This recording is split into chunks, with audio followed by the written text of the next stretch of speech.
Asian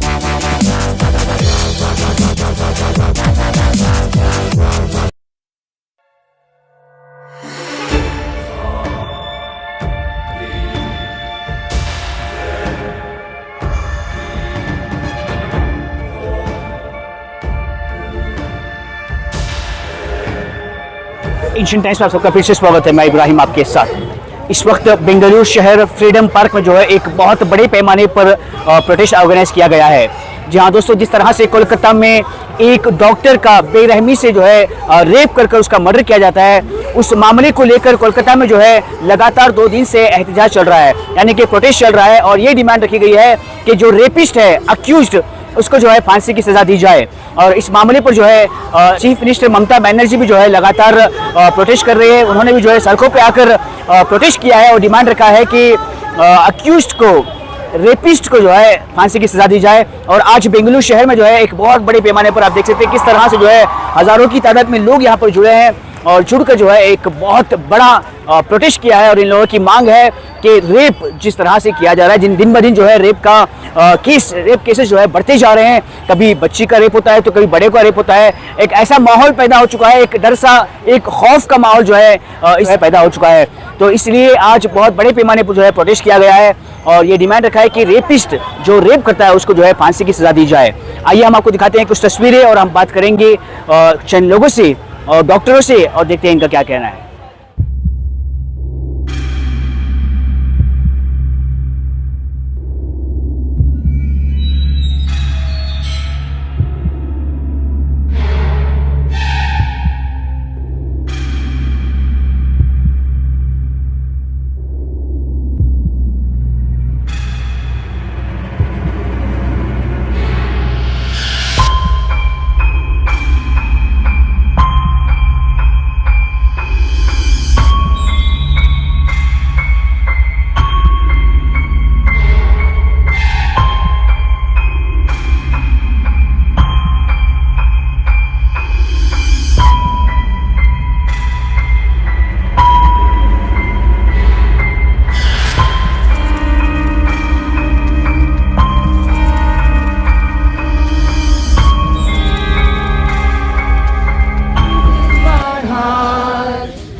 Who was on duty like at Kolkata in a government hospital. She was taking rest after 36 hours of long duty, and few people came and they raped and murdered her. So what follows next was like the principal said that it was irresponsible of her to roam around at night. So we have seen before also like this type of victim blaming comes after any rape that happens in India. So that is the reason this Reclaim the Night movement started in Kolkata itself. So to show our solidarity with them, we decided to start it here as well, because doctors are here, medicals are here, and women at every workplace, they are at risk. So that is the motivation behind this, what we started behind 8th of what- August, like in night.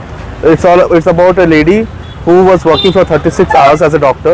She has a continuous वो 36 hours से काम कर रही थी और वो रात को रेस्ट 1 बजे अपना डिनर करने के बाद वो खाना खाने के बाद रेस्ट लेने के लिए डॉर्मेट्री गई थी। डॉर्मेट्री नहीं, सेमिनार हॉल, वहाँ पे जो गवर्नमेंट हॉस्पिटल है आरजीकर, वहाँ पे कोई भी रेस्टिंग रूम नहीं है फॉर द डॉक्टर्स जो कि इतने लेट तक काम करते हैं। तो वहाँ पे वो रेस्ट लेने गई थी 1 बजे के बाद और सुबह 6 बजे उनकी बॉडी मिलती है सेमी नेकेड और उनकी जो बोन्स, जो लेग्स है वो टोन अपार्ट रहते हैं और ऐसे मारा गया ताकि उनकी आंखों, जो चश्मे का शीशा आंखों में जा चुका है और हर तरह से खून निकल रहा था।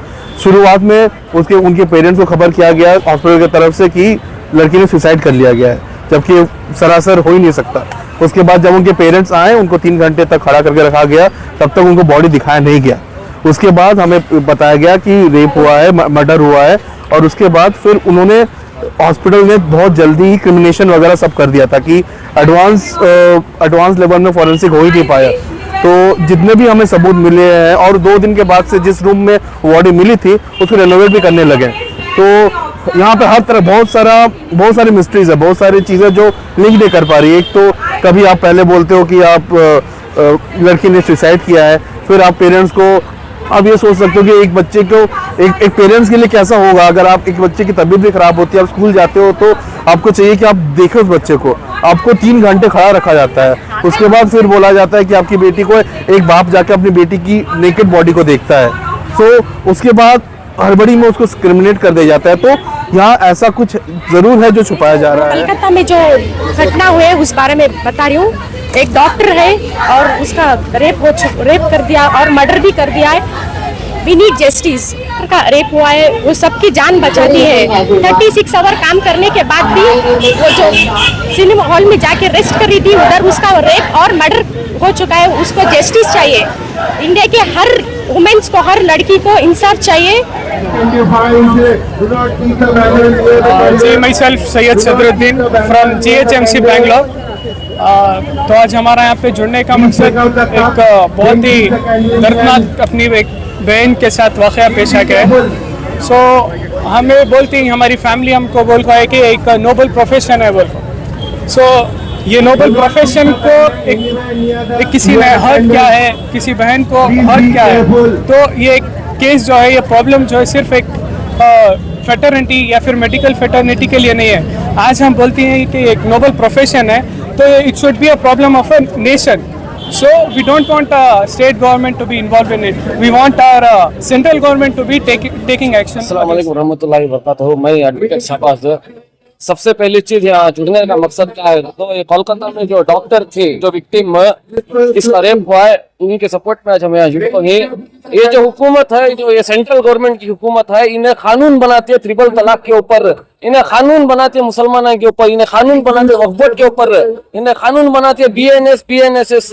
लेकिन जब रेप की बात आती है, इन्हों कौन सा भी कानून नहीं बनाते। क्यों? तो अत्याचार और जुल्म में खाली जो है हमारे दूसरे नॉर्मल जो औरत है उनके ऊपर नहीं होगा। ओलंपिक प्लेयर्स जैसे कि विनेश फोगाट हो या दूसरे रेसलर्स हो, उनके ऊपर भी सेक्सुअल हरासमेंट हो है। और रही बात ये डॉक्टर की जो रेप हो है, एविडेंस जो है स्टैंपल करने की बहुत कोशिश कर को ही जल्द से जल्द इसके अंदर गवर्नमेंट देख को से वो जो विक्टिम है जिसका डेथ हो है उसे न्याय मिलना और स्पेशल कोर्ट बनाना, स्पेशल पब्लिक प्रोसिक्यूटर अपॉइंट होगा कोर्ट में जल्द से जल्द 6 महीने के अंदर इसका जो है केस खत्म करना होगा। हमारे कहते हैं अस्सलाम वालेकुम रहमतुल्लाहि बरकातहू। देखो हम लोग हर बार इसी तरीके से प्रोटेक्ट करने को जा रही, बट रिजल्ट जीरो, क्योंकि ये गवर्नमेंट को भी आदत होगी है, सरकार को। इन लोगों का 1 दिन 2 दिन 3 दिन कर दी, उसके बाद उन्होंने आराम से रजा दी, फिर उसके बाद 1 वीक के बाद फिर स्टार्ट होता है कि किसी ना किसी की जगह से हमें लोग ये सुनती हैं। और इसमें सबसे ज़्यादा उन लोग जारी जो लोग हमें बचा भी नहीं सक रही। और सरकार पावर में है, इस बार भी सरकार पावर में आगे बैठी। इस बार कानून नया अगर लागू नहीं करे, हमें ये जो प्रोटेस्ट है ये हमें इस बार कंटिन्यू करने वाले ही, इस बार हमें छोड़ने वाले नहीं। इस बार जो कुछ भी ऐसे बहुत सारे केसेस पर, जिस तरीके से आप लोगों को जो मालूम है, जो लास्ट टाइम जो बिल्किस बानो के जितने भी उसके अंदर इन्वॉल्व हो गए थे उनको पूरे को रिलीज करी। तो इधर क्या हुआ, हिम्मत है कि दूसरे को भी क्या हुआ, तो भी 14 साल की सजा, 15 साल की सजा, उसके बाद हमारी हुकूमत क्या है हमने बाहर कर लेती, और आ जा रही कितने दिन में 2-3 साल 4 साल 5 साल के अंदर उन लोग बाहर आ जा रही। उसके वास्ते मैं इस गवर्नमेंट से अपील करना चाह रहा हूँ, हुआ तो एक एनकाउंटर नहीं को तो उनको फांसी की सजा, तुम्हारे लोगों के हाथ से वो भी नहीं हो रहा, पब्लिक के हाथ के हवाले करो। नेक्स्ट कौन भी ये स्टेप उठाने से पहले उसके दिमाग में आता है कि उसके बाद उसकी सजा क्या रहती कर को।